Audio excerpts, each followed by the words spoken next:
घडलेली आहे ती अतिशय निंदनीय आहे आणि या घटनेच्या निषेधार्थ महाराष्ट्र बंदची हाक महाविकास आघाडीने दिली होती।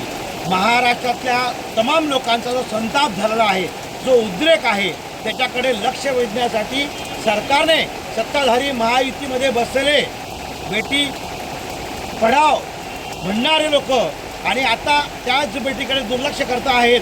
म्हणून ज्या चिमुकल्या म्हणतायत की मामा आमच्या आईला 1500 दिले पण आमच्याकडे आम्ही सुरक्षित नाही, असं ही जी सरकार दुर्लक्ष करत आहे याच्याकडे लक्ष वेधण्यासाठी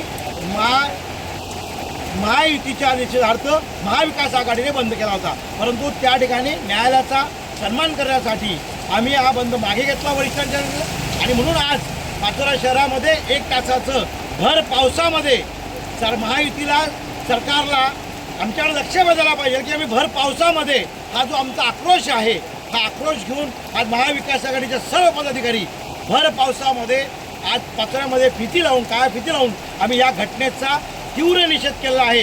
जर सरकारने अजूनही जर याकडे लक्ष दिलं नाही तर यापेक्षा तीव्र आंदोलन आम्ही छेडणार आहोत। कारण निर्भयाला न्याय मिळाला पाहिजे।